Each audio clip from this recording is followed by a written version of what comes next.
네, 당원 여러분 반갑습니다. 인재영입 10호 김남근 변호사입니다. 저는 민변과 참여연대 같은 시민단체에서 인권 옹호 운동을 하던 인권 변호사였습니다. 제가 아마 했던 좀 대표적인 공익소송의 한 예를 좀 들어본다면 야간 집회 위헌 소송이라는 게 있었습니다. 이 앞에 두 개의 사진이 있습니다. 2009년도 이명박 정부에서의 저녁 때 촛불 집회가 있고 2016년도 박근혜 정권에서의 야간 집회가 있습니다. 이 두 집회의 차이가 뭔지 아십니까? 2009년도의 야간 집회는 전부 불법 집회였습니다. 야간 집회에 나가는 사람들은 다 형사처벌 대상이 될 수 있었던 것이죠.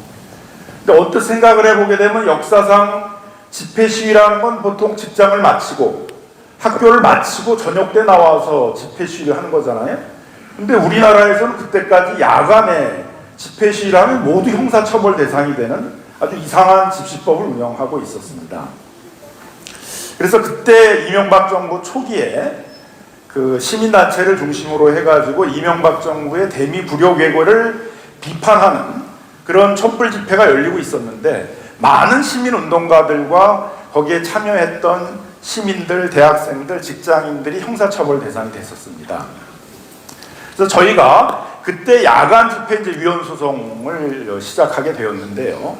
그때 저는 독일, 일본, 미국 그런 외국에 나가 있는 헌법학자들, 행정법학자들과 네트워크를 형성하고 각 선진국에서는 야간 집회에 대해서 어떻게 운영을 하는지를 조사를 해서 한국과 같이 그렇게 획일적으로 야간에는 모두 집회를 금지하는 그런 나라는 없다라는 것들을 조사를 해서 야간 집회 금지 조항에 대한 위헌 판결을 이끌어내게 됐던 것입니다.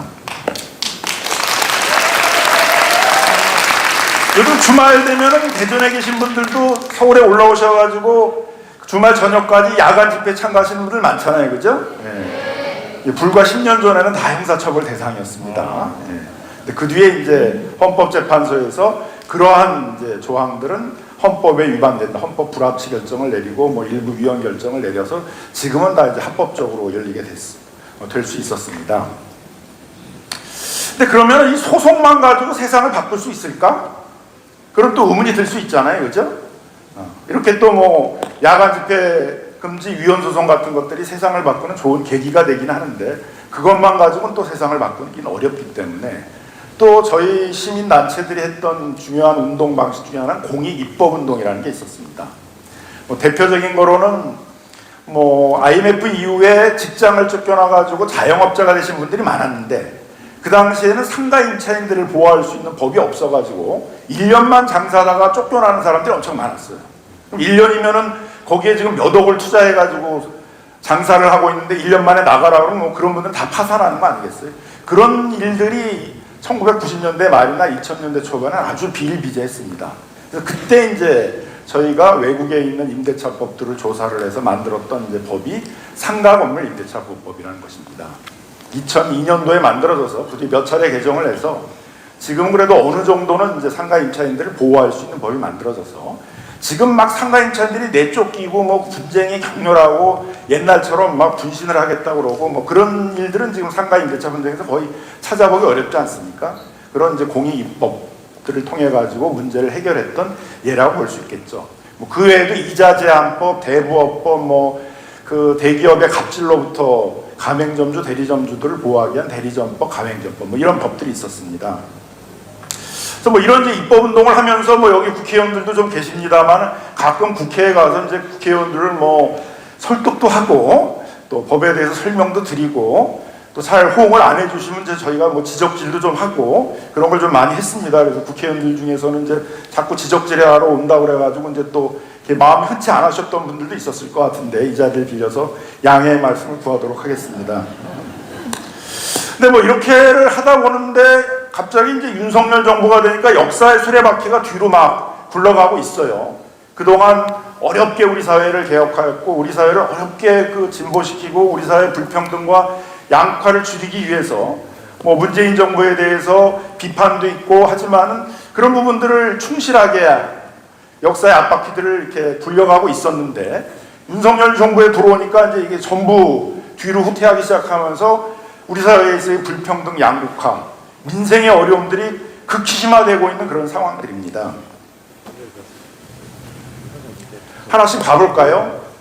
물가가 많이 오르는데 비정규직 노동자나 택배기사, 배달기사와 같은 비정규직 노동자들의 임금은 전혀 오르지 않으니까 실질 임금이 크게 감소되고 있습니다. 당연히 지갑을 닫을 수밖에 없죠. 다 지갑을 닫으니까 우리 자영업자들한테 얘기를 들어보면 매출액이 절반으로 줄었다고 합니다. 획기적인 민생 대책이 있어야 된다. 이렇게 지금 얘기를 하고 있습니다. 4명 중에 10명 중에 4명은 폐업을 하겠다. 이렇게 생각을 하고 있을 정도입니다. 제가 중소기업 협동조합 중앙회 공정경제위원장 이런 것도 맡아서 활동을 했습니다.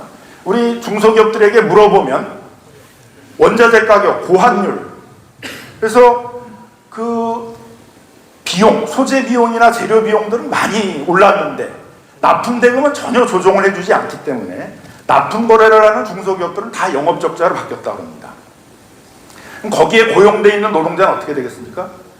중소기업이나 자영업자에 고용되어 있는 노동자들은 다 지금 빈곤층으로 흘러가고 있는, 전락해 가고 있는 그런 상황이 있는 것입니다.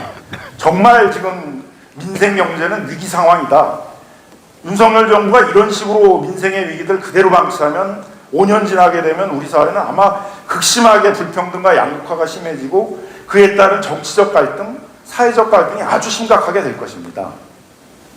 이런 상황 속에서 밖에서만 활동하기는 안 되겠구나. 어쨌든 국회에 들어가서 총선에 출마를 해서 이런 우리 사회의 위기 상황들을 극복하는데 일조를 해야 된다. 이런 생각에 제가 22대 총선에 출마하자 이런 결심을 하게 된 것입니다. 그래서 몇 가지 이명박 정부의 문제점들을 좀 지적을 해보자면 첫 번째 문제는 대기업 플랜드리 정책입니다. 이렇게 중소기업들, 자영업자, 경제적 약자들이 어려워지니까 뭘 요구하냐면은 개별적으로 대기업과 협상을 해가지고 거래 조건을 개선시키기 어렵겠죠. 그러니까 단체 협상을 하게 해달라는 것입니다.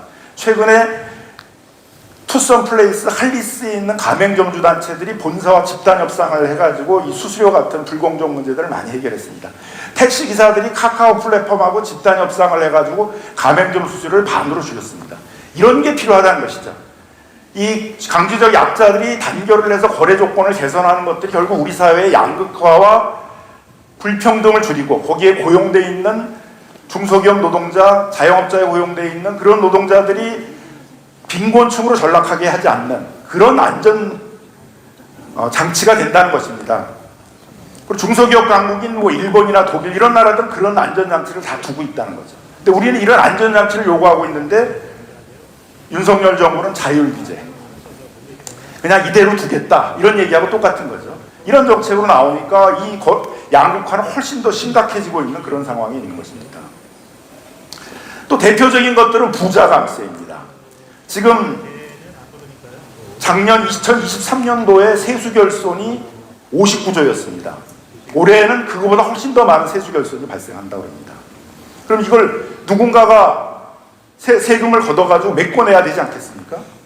더 나아가서는 재정을 확보해서 이렇게 경제적으로 어려운 사람들에게 이 경제적 어려움을 해결하기 위한 재정 투여 정책들을 써야 되는데 윤석열 정부가 지금 대응하고 있는 것들은 대규모의 부자 감세 정책입니다. 2022년에만 앞으로 5년 동안 64조를 감세하는 정책을 추진했고 2023년도에도 5년 동안 3조 6,733억, 올해 2024년 총선 전에도 지금 금융투자소득세 같은 걸 폐지하겠다고 그러는데 그러면 5년 동안 또 10조 원이 감소가 됩니다. 그럼 이걸 누가 메꾸게 될까요? 결국 그걸 누가 메꾸게 되냐 하면은 이명박 정부 때 한번 이런 일이 있었습니다만은 그때 부자 감세를 하면서 세수 결손이 났던 것들을 어떻게 메꿨냐면 박근혜 정부에서 결국 서민들의 증세로 다 메꿨습니다. 담배세를 인상을 해서 5조 원을 메꾸고 그 다음에 주민세를 4.5배나 올렸고 근로소득 공제를 대폭 줄여가지고 결국 서민과 중산층의 증세로 이 부자 대기업들에 대한 감세를 메꿨다는 거죠. 그럼 대기업들이 그렇게 어렵나요? 예를 들어 볼까요? 여기 4대 금융지주가 있습니다. 은행들은 지금 부동산 버블기에 엄청나게 과잉 대출을 해놨는데 그게 금리가 오르면서 그냥 앉아서 떼돈을 벌고 있습니다. 제일 많이 버는 KB금융위즈가 2013년도에도 5조, 2014년에도 5조 이상들의 순이익을 낼 예정입니다.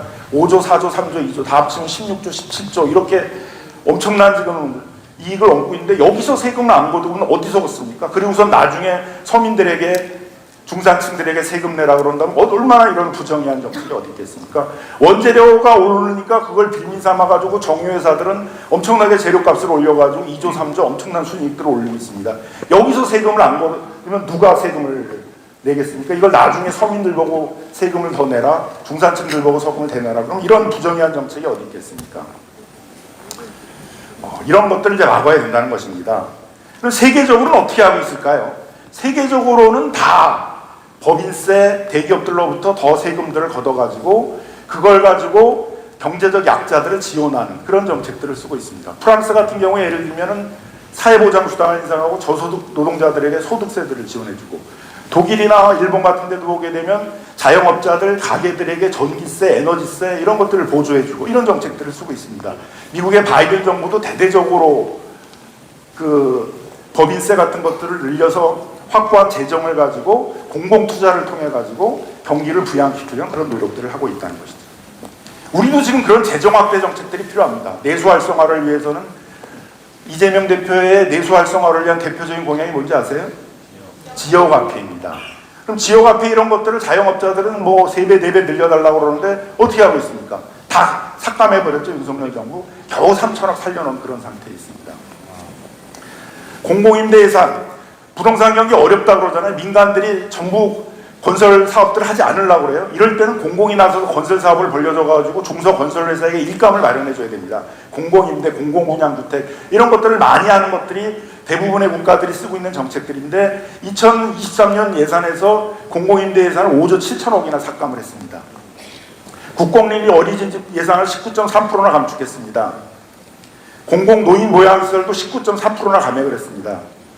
이런 식으로 서민과 중산층들, 우리 지역경제 활성화를 위해서 필요한 그런 재정들은 전부 삭감해버리면서 부자와 대기업들을 위해서는 대규모의 감세 정책들을 쓰게 되니까 경제는 더 어려워지고 양극화 불평등은 더 심각해지고 이런 상황에 있다는 것이죠.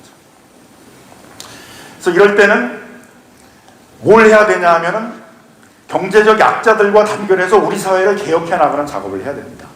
민주당 우리 혼자서 하겠다 이게 아니라 민주당이 노동조합, 중소상공인단체, 주거단체 이런 민생단체들, 경제적 약자단체들과 연합해서 우리 사회를 개혁해 나가야 된다라는 그런 민생개혁 정치연합을 주창해야 된다는 것이죠. 대표적으로 어떤 역사적 사례가 있었냐면 1930년대 미국의 그 뉴딜 대공황 시대, 경제가 위기일 때 시대에 뉴딜 개혁이라는 걸 실시를 했습니다.